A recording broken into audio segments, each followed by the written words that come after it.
Hello नमस्कार दोस्तों, मेरा नाम है कपिल और स्वागत है आप सभी का फॉर आपकी सक्सेस में। फ्रेंड्स, इस वीडियो में अभी हम लोग देखने वाले हैं बौद्ध धर्म से संबंधित टॉप 25 मल्टीपल चॉइस क्वेश्चंस को, जो लगभग सभी प्रतियोगी परीक्षाओं के लिए अति महत्वपूर्ण होंगे। तो इसलिए आप इन्हें याद कर लीजिएगा, ठीक है।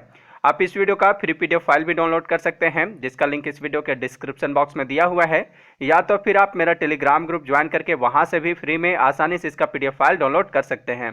टेलीग्राम ग्रुप ज्वाइन करने का लिंक भी इसी वीडियो के डिस्क्रिप्शन बॉक्स में दिया हुआ है। ओके, तो चलिए अब क्वेश्चन की ओर बढ़ते हैं। और पहला क्वेश्चन है, गौतम बुद्ध का जन्म कहाँ हुआ था?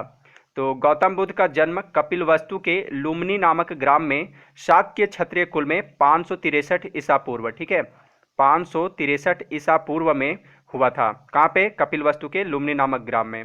लुम्बिनी वर्तमान में नेपाल में है। नेक्स्ट क्वेश्चन है, बुद्ध का जन्म किस क्षत्रिय कुल में हुआ था? तो अभी मैंने आपको बताया कि गौतम बुद्ध का जन्म शाक्य क्षत्रिय कुल में हुआ था, ठीक है। और इनके जो पिता थे सुदोधन, वे शाक्य गण के मुखिया थे। इनके माता का नाम क्या था? महामाया नाम था। नेक्स्ट क्वेश्चन है, बुद्ध शब्द का क्या अर्थ है? तो बुद्ध शब्द का अर्थ होता है जारित या एक ज्ञान संपन्न व्यक्ति, यानी इसका राइट आंसर है ऑप्शन बी, ठीक है। बुद्ध का अर्थ होता है एक ज्ञान संपन्न व्यक्ति। और देखिए, जब इन्हें गौतम बुद्ध को ज्ञान की प्राप्ति हुई, उसके बाद इन्हें बुद्ध कहा गया। इन्हें ज्ञान प्राप्त कहाँ हुआ था? बोध गया, बिहार में हुआ था। अगला प्रश्न है, गौतम बुद्ध का बचपन का नाम क्या था? तो इनका बचपन का नाम सिद्धार्थ था।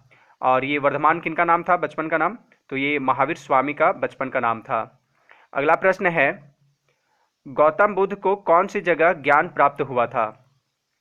तो देखिए, गौतम बुद्ध को ज्ञान की प्राप्ति कहाँ पे हुआ था? बोध गया, बिहार में, ठीक है। कौन सी नदी के किनारे? निरंजना नदी के किनारे। निरंजना नदी को अभी वर्तमान में फल्गु नदी के नाम से जाना जाता है। और कहाँ पे? एक पीपल के वृक्ष के नीचे प्राप्त हुआ था। ज्ञान प्राप्ति की घटना को बौद्ध ग्रंथों में क्या कहा गया है? संबोधि कहा गया है। जब सिद्धार्थ को ज्ञान प्राप्त हो जाता है, तब से ये बुद्ध कहलाने लगते हैं, जिसका मतलब होता है एक ज्ञान संपन्न व्यक्ति। अगला प्रश्न है, सारनाथ में बुद्ध का प्रथम प्रवचन क्या कहलाता है, या प्रथम उपदेश क्या कहलाता है? तो देखिए, बुद्ध ने अपना प्रथम प्रवचन यानी उपदेश कहाँ दिया था? सारनाथ में दिया था, ठीक है। और इस घटना को बौद्ध ग्रंथों में धर्म चक्र परिवर्तन कहा गया है। महाभिनिष्क्रमण जो है, यह घर त्यागने की प्रक्रिया को कहा गया है। संबोधि जो है, ये बोला गया है जब ज्ञान की प्राप्ति की घटना को कहा गया है। और देखिए, जब इनकी मृत्यु हो जाती है, तो इस घटना को बौद्ध ग्रंथों में महापरिनिर्वाण कहा गया है। ओके, अगला प्रश्न है, गौतम बुद्ध की मृत्यु कहाँ हुई थी? तो गौतम बुद्ध की मृत्यु 483 ईसा पूर्व में, ठीक है, 483 ईसा पूर्व में मल गणराज्य कुशीनगर में हुई थी, यानी इसका राइट आंसर है ऑप्शन सी, कुशीनगर में। क्वेश्चन नंबर 8, जातक किस धर्म का पवित्र ग्रंथ है? तो इसका राइट आंसर है बौद्धों का, ठीक है। ऐसा माना जाता है कि गौतम के रूप में जन्म लेने से पहले बुद्ध ने 550 से भी अधिक जन्म लिए थे। तो जातक ग्रंथों में बुद्ध के इन्हीं पूर्व जन्मों की कथाएं वर्णित हैं। नेक्स्ट क्वेश्चन है, त्रिपिटक किसका धर्म ग्रंथ है? तो त्रिपिटक जो है, यह बौद्धों का धर्म ग्रंथ है, ठीक है। अगला प्रश्न है, बौद्ध ग्रंथ पिटकों की रचना निम्नलिखित में से किस भाषा में की गई थी? तो पिटकों, सुत्त पिटक, विनय पिटक और अभिधम पिटक, इनकी रचना पाली भाषा में की गई थी, यानी इसका राइट आंसर ऑप्शन डी, पाली भाषा में, ठीक है। क्वेश्चन नंबर 11, गौतम बुद्ध द्वारा अपने धर्म में दीक्षित किया जाने वाला अंतिम व्यक्ति निम्नलिखित में से कौन था? तो वह था सुबुद्ध, ठीक है। गौतम बुद्ध द्वारा अपने धर्म में दीक्षित किया जाने वाला अंतिम व्यक्ति सुबुद्ध था। अगला प्रश्न है, बौद्ध धर्म एवं जैन धर्म दोनों के उपदेश किसके शासन काल में दिए गए थे? तो बौद्ध धर्म एवं जैन धर्म दोनों के उपदेश हर्यक वंश का शासक बिंबिसार के शासन काल में दिए गए थे। यानी इस क्वेश्चन का यह क्वेश्चन जो है, देखिए, यही क्वेश्चन इस तरीके से भी पूछा जा सकता है कि गौतम बुद्ध और महावीर स्वामी किस शासक के समकालीन थे? तो इसका आंसर होगा बिंबिसार के समकालीन। ओके, चलिए नेक्स्ट क्वेश्चन देखते हैं, बौद्ध धर्म ग्रहण करने वाली पहली महिला कौन थी?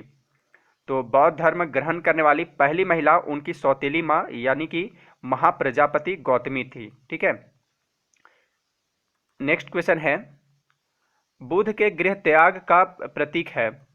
तो बुध के गृह त्याग का प्रतीक घोड़ा है, ठीक है। इनके घोड़े का नाम क्या था? कंथक नाम था। और सारथी का चन्ना। कमल व सांड जो है, देखिए कमल व सांड ये जन्म का प्रतीक है। पीपल ज्ञान की प्राप्ति का प्रतीक है। और पद चिन्ह निर्वाण का प्रतीक है, ठीक है। और मृत्यु का प्रतीक स्तूप है। नेक्स्ट क्वेश्चन है, गौतम बुद्ध द्वारा भिक्षुणी संघ की स्थापना कहाँ की गई थी? तो इसका राइट आंसर है ऑप्शन ए, वैशाली में, ठीक है। गौतम बुद्ध द्वारा भिक्षुणी संघ की स्थापना वैशाली में की गई थी। नेक्स्ट क्वेश्चन है क्वेश्चन नंबर 16, निम्नलिखित में से किसे एशिया की रोशनी कहा जाता है? यानी कि द लाइट ऑफ एशिया किसे बोला जाता है? तो यह कहा जाता है गौतम बुद्ध को, ठीक है। अगला प्रश्न है, निम्नलिखित में से किस नगर में प्रथम बौद्ध संगति या सभा आयोजित की गई थी? तो प्रथम बौद्ध संगति का आयोजन 483 ईसा पूर्व में अजात शत्रु के शासनकाल में राजगृह में आयोजित की गई थी, ठीक है। और अगर बात करें कि दूसरी बौद्ध संगति कब कहाँ पे आयोजित की गई थी और किसके शासनकाल में? तो 383 ईसा पूर्व में कालाशोक के शासनकाल में वैशाली में आयोजित की गई थी, ठीक है, दूसरी। और थर्ड जो है तीसरी बौद्ध संगति का आयोजन अशोक के शासनकाल में पाटलिपुत्र में। और चौथी बौद्ध संगति का आयोजन कुषाण वंश के शासक कनिष्क के शासनकाल में कुंडल वन में की गई थी, ठीक है। तो आप इन सभी जो भी चारों बौद्ध संगतियां हैं कहाँ पे आयोजित की गई थी और किसके शासनकाल में आयोजित की गई थी, आप इसे जरूर याद रखिएगा। यहाँ से डायरेक्ट क्वेश्चन पूछे जाते हैं। अगला प्रश्न है, कनिष्क के शासनकाल में चतुर्थ बौद्ध संगति या सभा किस नगर में आयोजित की गई थी? तो अभी मैंने आपको बताया कि चतुर्थ बौद्ध संगति का आयोजन कनिष्क के शासनकाल में कुंडल वन, ठीक है, कश्मीर में आयोजित की गई थी। अगला प्रश्न है, तृतीय बौद्ध संगति कहाँ आयोजित हुई थी? तो थर्ड बौद्ध संगति का आयोजन अशोक के शासनकाल में पाटलिपुत्र में हुई थी। अगला प्रश्न है, निम्नांकित कथनों पर विचार करें एवं चैत्य व विहार में क्या अंतर है, इसे चुनें। तो देखिए चैत्य व विहार में क्या अंतर, इसे हमें चुनना है। तो चैत्य पूजा स्थल होता है जबकि विहार निवास स्थान है। विहार पूजा स्थल होता है जबकि चैत्य बौद्ध भिक्षुओं का निवास स्थान होता है। चैत्य और विहार दोनों ही निवास स्थान के रूप में प्रयोग हो सकते हैं। दोनों में विशेषतः कोई अंतर नहीं है। तो देखिए जो चैत्य होता है और विहार ये दोनों ही शब्द बौद्ध धर्म से जुड़ा हुआ है। चैत्य पूजा स्थल होता है, ठीक है, चैत्य पूजा स्थल होता है, जबकि विहार जो है निवास स्थान होता है बौद्धों का, ठीक है, बौद्ध भिक्षुओं का निवास स्थान होता है विहार और चैत्य पूजा स्थल होता है, यानी इसका राइट आंसर ऑप्शन ए। अगला प्रश्न है, गौतम बुद्ध का गुरु कौन था? तो देखिए गौतम बुद्ध के गुरु थे वह थे अलार कलाम, ठीक है। जब गौतम बुद्ध 29 वर्ष की अवस्था में घर छोड़ देते हैं तो घर छोड़ने के बाद सर्वप्रथम वे वैशाली जो कि वज्जी गणराज्य की राजधानी थी वहां जाते हैं। वहां पे उन्होंने अलार कलाम नाम के एक ऋषि को जो सांख्य दर्शन के ज्ञाता थे उन्हें अपना गुरु बना लिया था, ठीक है। यानी कि गौतम बुद्ध के गुरु कौन थे? अलार कलाम थे। अगला प्रश्न है, अशोकाराम विहार कहाँ स्थित था?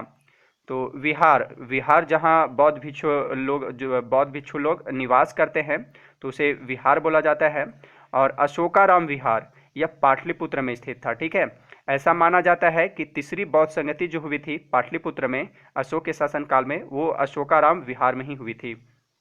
अगला प्रश्न है, वह आद्यतम बौद्ध साहित्य जो बुद्ध के विभिन्न जन्मों की कथाओं के विषय में है क्या है? तो इसका आंसर है ऑप्शन ए, जातक, ठीक है। इसमें गौतम के रूप में जन्म लेने के पूर्व बुद्ध की विभिन्न जन्मों की कथाएं वर्णित हैं, यानी जातक कथाओं में बुद्ध के पूर्व जन्मों की कथाएं वर्णित है, ठीक है। नेक्स्ट क्वेश्चन है, बौद्ध धर्म में त्रिरत्न क्या इंगित करता है? तो बौद्ध धर्म के त्रिरत्न हैं वह है बुद्ध, धम्म एवं संघ, ठीक है, यानी इसका राइट आंसर है ऑप्शन बी। और त्रिपिटक है विनय पिटक, सूत पिटक और अभिधम्म पिटक। अगला प्रश्न है, बुद्ध ने सर्वाधिक उपदेश कहाँ दिए? यह लास्ट क्वेश्चन है इस वीडियो का। तो बुद्ध ने सर्वाधिक उपदेश कौशल महाजनपद की राजधानी श्रावस्ती में दिए थे और उन्होंने अपना पहला उपदेश कहाँ दिया था?